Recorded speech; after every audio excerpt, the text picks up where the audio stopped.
Good morning. I'm going to put on a stem riser today on my bike. I'm 6'3", and the handlebars seem to be a little bit down, so I figure another 2 or 3 inches might give me about the right height there. So what I'm going to do is kind of rig this up to support the handlebars, my ceiling mount here, and then we'll get with it and change that out and then give it a ride later and see how it works.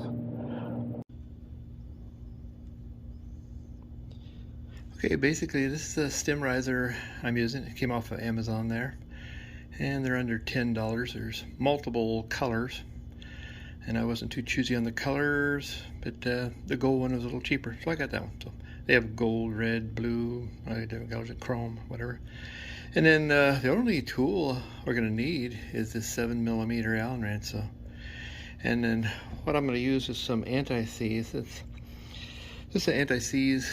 When you use this with dissimilar metals, I should say, it helps it for corroding and seizing up on you there. So, since this is steel bolt going into aluminum, I think it's probably a good idea. So let's get started.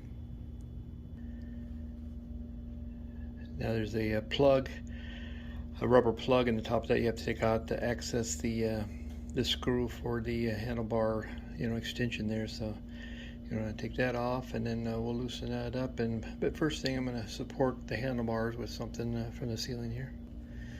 Okay, I got my support on there. Just my ceiling support here, but you could use a rope or whatever. Just I wouldn't want to drop them and stress out the cables, your brake cables, and all the wiring there. So I think that's a good idea. So let's take that apart. Okay, I've got these side screws here taken out, the horizontal ones. Then we'll take off this cap here. I'll get my support under there. And then this cap with this long bolt, still using the 7mm Allen wrench, comes out. I guess it's not as long as the other one. So we'll put that aside. Okay, everything's loose now with the cap off. And then I'll make sure I have my support on there. We'll take off the handlebars here. There we go. Simple as that. Now we're supporting them with the hoist here.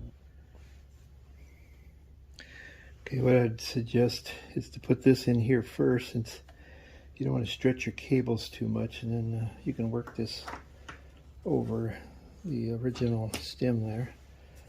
So that looks pretty high. I'm going to try that. Now later on, you can see these spacers here. You can take them out if it's too high. So, but for right now, I'm going to go with that, and then we'll get everything semi-tight so we can adjust the straightness with the wheel there. So,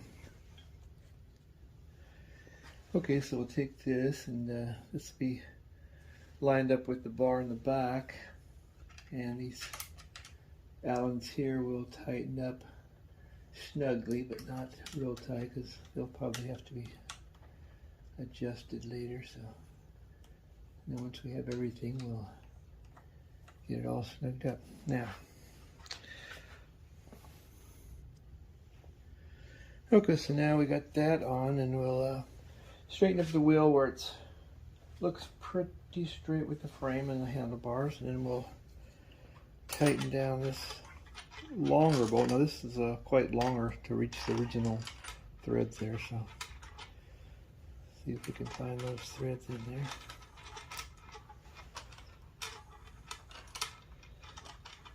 There we go. And we'll tighten that up.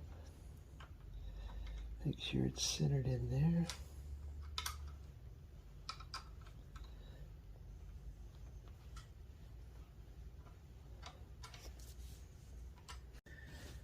Okay, there it is installed, and basically I measured it from 41 to 44, so it gave me about 3 inches of lift on the handlebars, and I think that's about the maximum you'd want to go with the cables without stretching them out anymore. So I'll give that a ride here, and we'll see how it goes.